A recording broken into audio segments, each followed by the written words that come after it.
Selamat pagi Ibu Bapak, Opa Oma, dan saudara-saudaraku yang baik. Semoga pagi ini kita menghirup udara hari baru, seraya mengucap syukur kepada Allah. Kebaikannya dan kesetiaannya menjadi sumber kekuatan Anda dan saya. Kisah Para Rasul 20 ayat 29-30 menjadi pijakan renungan kita. Aku tahu bahwa sesudah aku pergi, serigala-serigala yang ganas akan masuk ke tengah-tengah kamu dan tidak akan menyayangkan kawanan itu.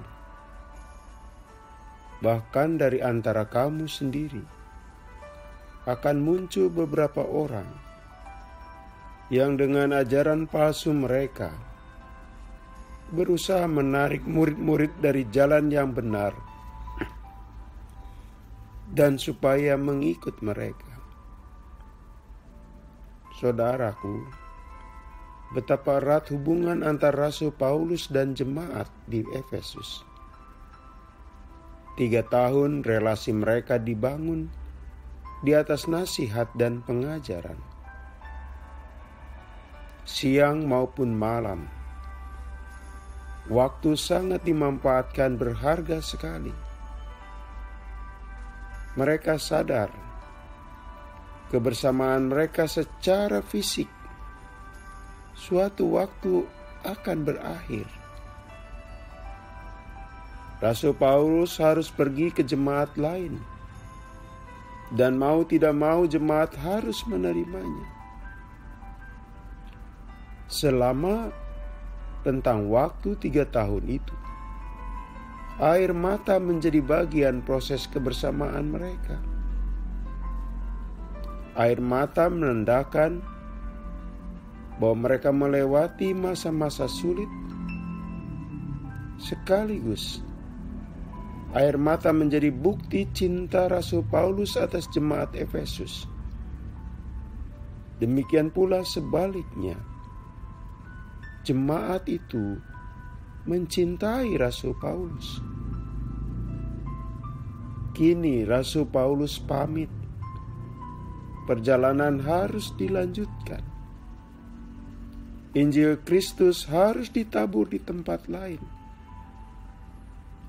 Sebelum ia pergi, ia meninggalkan pesan sekaligus nasihat, yaitu agar mereka menjaga keutuhan jemaat dengan sungguh-sungguh. Mengapa? Ada 2 pihak yang tidak rela jemaat Efesus hidup dalam keutuhan dan kesatuan. Pihak pertama, mereka yang disebut serigala. Mereka berasal dari luar lingkungan jemaat. Serigala adalah binatang buas. Sebuas itulah orang-orang yang hendak mencabik-cabik umat Tuhan. Mereka disebut serigala karena mereka tidak punya belas kasihan dan menakutkan. Sedangkan yang tidak kalah seriusnya untuk diperhatikan secara seksama adalah bagian dari mereka sendiri. Ya, ada dari bagian persekutuan yang hadir dengan ajaran palsunya. Mereka hendak menggoda jemaat itu. Mereka berusaha menarik pengikut. Aksi mereka sama bahayanya dengan serigala, bahkan bisa saja lebih berbahaya. Sebab bisa teman atau saudara mereka sendiri pelakunya. Saudaraku, betapa berat tantangan jemaat Efesus saat nanti ditinggal Rasul Paulus. Ada musuh dari luar dan ada musuh dari dalam. Meski demikian, jemaat itu bukan tidak punya masa depan. Mereka adalah milik Allah. Dengan kesadaran itulah, Rasul Paulus meyakinkan mereka bahwa walau nanti dia pergi, Allah dan firman akan tetap bersama-sama mereka. Allah tetap membangun mereka. Mereka bukan seperti anak ayam kehilangan induknya. Kita hidup dalam persekutuan, saudaraku. Semua orang Kristen hidup bersama saudara seiman yang kita sebut gereja atau jemaat. Di dalamnya lah kita membangun relasi persaudaraan. Persahabatan diciptakan. Saling menasihati, saling menguatkan, saling mendoakan. Pengalaman relasi Paulus dengan jemaat Efesus menjadi contoh baik. Kesatuan mereka dibangun di atas nasihat, pengajaran, dan doa. Kini, kehidupan iman kita tidak lepas dari serigala dengan taringnya yang tajam. Serigala yang mau menerkam dan mencabik-cabik kita.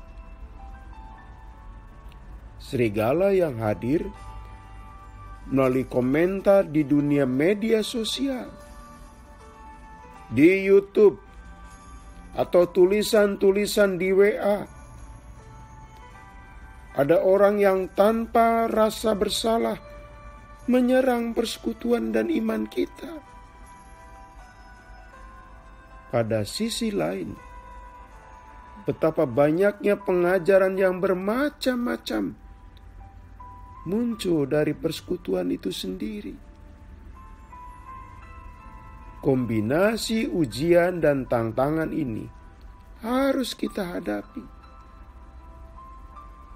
Maka, agar kita tetap kukuh beriman dan tetap utuh berjemaat, kita berlindung pada pemilik sejati kita, yaitu Allah. Allah yang dengan firman kasih-Nya terus membangun iman Anda dan saya dan kehidupan bersama kita. Mari kita berdoa. Tuhan, kami bersyukur atas kebaikan-Mu yang menjadi bagian sehari-hari hidup kami. Kami ingin terus hidup dalam perlindungan-Mu sepenuh hati. Dalam nama Yesus kami berdoa. Amin. Selamat pagi saudaraku. Selamat memasuki pagi yang baru. Masih bersama Pendeta Supriyatno. Tuhan memberkati.